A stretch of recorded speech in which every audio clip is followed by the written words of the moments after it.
Welcome to CryptoMate's Crypto channel, where we listen to our subscribers and educate them on everything related to crypto. We discuss all kinds of topics in the cryptocurrency world using easy to understand stories, examples, and graphics. So if you're looking for more of these videos, definitely subscribe to our YouTube channel for daily videos. So now, let's get straight to the topic. Many people believe that Bitcoin is the future for our financial system. But there is a big issue standing in the way of this goal, and that is scalability. Let me give you an example. The payment provider Visa processes on average around 4,000 transactions per second and scale up to a maximum of 65,000. Bitcoin, on the other hand, can handle only up to 7 transactions per second with the current block size of 1 megabyte. Not tens of thousands, but just 7. Clearly, the main blockchain isn't very scalable, but it doesn't have to be. The community has come up with a new technique called a Lightning Network to solve the scalability issues. The key idea is that small, everyday transactions doesn't have to be stored on the main blockchain. This avoids the 7 transactions per second limit and is also called the off-chain approach. So, how does it work? Well, let's take a look at an example. Let's say that every morning Peter buys a cup of coffee on his way to work. Creating a transaction on the blockchain for a simple coffee is really overkill. He might end up paying more fees than the actual price of his coffee. However, with the Lightning Network, Peter can set up a payment channel with the coffee shop. To do that, both the coffee shop and Peter deposit a certain amount of Bitcoin in what is called a multi-signature address.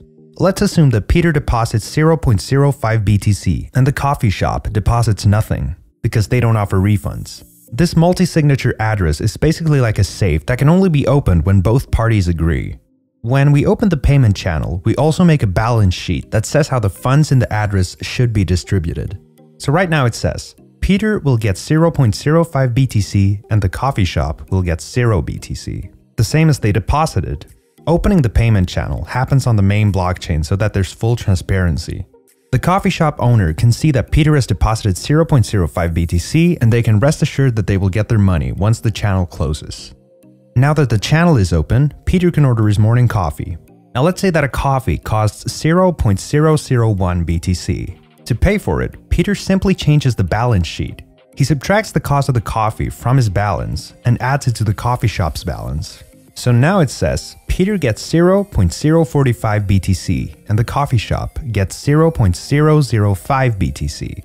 Peter and the coffee shop now sign the updated balance sheet with their private keys. They then each keep a copy of it, but they don't do anything else with it. Peter can keep ordering coffees for as long as he has a balance in the payment channel. Both of them can make hundreds of thousands of transactions between them. There's really no limit because this happens away from the main blockchain. But all good stories come to an end. The payment channel can be closed at any time by either Peter or the coffee shop. All they have to do is take the latest balance sheet, which was signed by both parties, and broadcast it to the Bitcoin network. Miners will then validate the signatures on the balance sheet and, if everything checks out, release the funds according to the balance sheet. This will create a single transaction on the Bitcoin blockchain. So the Lightning Network can significantly reduce the load on the main blockchain. It only requires 2 transactions on the blockchain, one to open the payment channel and another one to close it. It's also very safe. The system ensures that only the latest signed balance sheet can be used to unlock the money. And because both parties have a signed copy of the balance sheets, they can release the funds at any time, even if the other doesn't want to cooperate anymore. So for example, Peter cannot hold the money hostage that belongs to the coffee shop, and vice versa. And it doesn't end there. You don't need to open a direct payment channel with everyone you want to send bitcoins to. You can simply use the network to pass your coins around. Here's Logan. He's a friend of Peter. They've exchanged money on the Lightning Network before, so they have an active payment channel. Now let's say that Logan wants to buy a coffee. Instead of opening a direct channel to the coffee shop, he can transfer the money to Peter, who will then transfer it to the coffee shop. No need to create a payment channel with everyone. In the Lightning Network, your payment tries to find a route from person A to person B. It tries to do this with the least amount of intermediates and the least amount of fees. This further reduces the strain on the blockchain, but it requires the intermediates to have enough money in the payment channels. If you want to learn more or just help us spread these videos, please drop a like and subscribe to the channel. That would be so much appreciated. Thank you so much for watching this video, and we'll see you in the next one.